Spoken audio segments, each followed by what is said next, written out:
The throne room of the Celestial Dominion fell silent as Ambassador Chen Wei stepped forward, her boots echoing against crystalline floors that had witnessed 1,000 years of imperial coronations. Around her, the galaxy's most powerful beings watched with expressions ranging from curiosity to barely concealed contempt.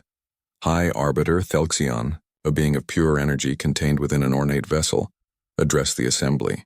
"We gather to determine the rightful heir to the celestial throne. As per ancient law, the Codex of Succession shall reveal the one whose bloodline extends unbroken to the first sovereign." Chen maintained her composure despite the weight of 100 alien gazes. Earth had only joined the galactic community 3 decades ago, barely a blink in cosmic terms. Yet here she stood, humanity's representative in a dispute that could reshape the entire political landscape of known space. Prince Vormath of the Crithian Empire stepped forward first, his forearms spread in a gesture of ancestral pride. "My lineage has been documented for 947 generations. The Crithian dynasty predates most civilizations in this chamber." Murmurs of approval rippled through the crowd. The Crithians were ancient, their empire spanning thousands of worlds. Their claim seemed unassailable. Next came Lady Asindra of the Luminal Collective, her bioluminescent form pulsing with confidence. The collective's records extend 962 generations through quantum genetic archives. Our claim supersedes the Crithians.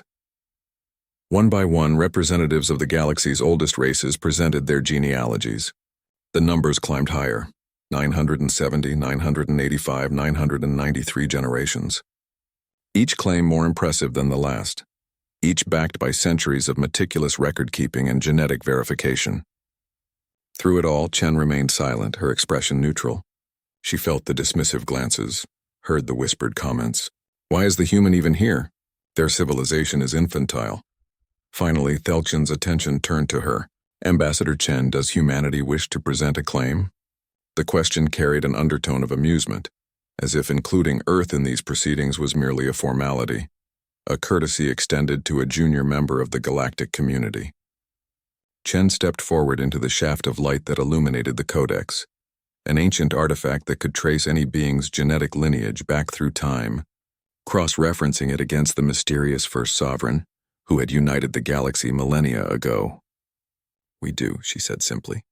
Vormath's laugh was like grinding stone. "The humans have barely kept written records for 5,000 of their years. What claim could they possibly present?" Chen placed her hand on the Codex. The artifact hummed to life, its quantum processors analyzing her DNA, tracing back through her ancestry, building a family tree that stretched across time. The display began to fill with names: her parents, grandparents, great-grandparents. The assembled aliens watched with polite disinterest as the counter climbed through dozens, then hundreds of generations. Chinese dynasties gave way to earlier migrations, populations mixing and spreading across continents. But the Codex didn't stop. It traced back through the formation of civilizations, through the dawn of agriculture, through the last ice age. The names became less specific, replaced by genetic markers and population groups. The counter continued its relentless climb. 10,000 years. 20,000, 30,000. The murmurs in the throne room had stopped. Every eye was fixed on the display as it traced humanity's ancestry through the Paleolithic, through waves of migration out of Africa, through the evolution of Homo sapiens itself. 50,000 years, 100,000, 200,000. "This is impossible," Asindra whispered, her light flickering with agitation. The Codex went deeper, tracing through humanity's evolutionary ancestors: Homo heidelbergensis, Homo erectus, earlier hominids. It mapped the genetic legacy that humanity carried from every branch of its evolutionary tree, every ancestor that had survived long enough to pass on their genes. 300,000 years, 500,000, 1 million. Chen's heart pounded as she realized what the Codex was revealing. While other races had kept meticulous records of their dynasties, humanity carried something far more ancient, an unbroken genetic chain stretching back through the entirety of their evolution on Earth.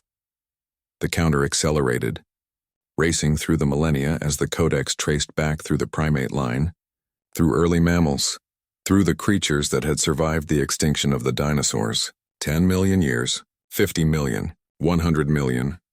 The throne room was in chaos now.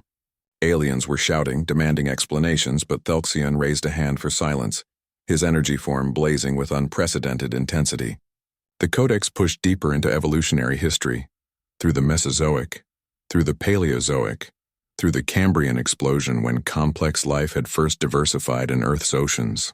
300 million years, 500 million, and still it continued, following the thread of DNA back through the earliest multicellular organisms, through the prokaryotes, through the simple replicating molecules that had first carried genetic information. 1 billion years, 2 billion, 3 billion.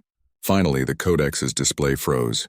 The counter stopped at 3,800,000,000 years, nearly the entire history of life on Earth.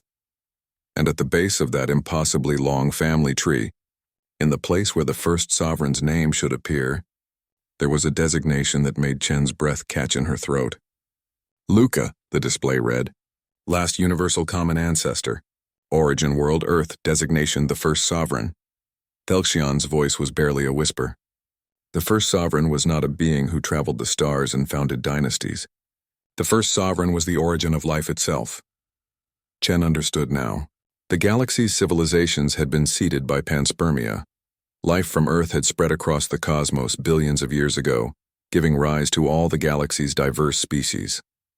They had all kept careful records of their civilizations, their dynasties, their empires.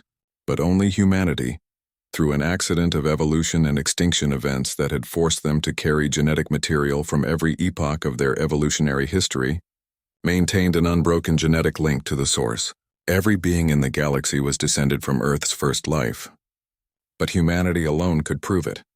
Vormath's voice was hollow. 1,000 generations. You promised us 1,000 generations would be enough to determine the heir. Indeed, Thalxion said. 1,000 generations seemed sufficient. The Codex traced back 1,000 generations for Ambassador Chen's claim.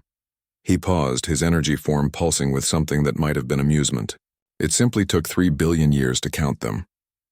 Chen looked out at the assembled aliens, all of them distant cousins, all of them carrying fragments of Earth's ancient legacy in their genes whether they knew it or not. The galaxy's orphans returned home without ever realizing they'd been lost. The throne, Thalxion proclaimed, belongs to Earth.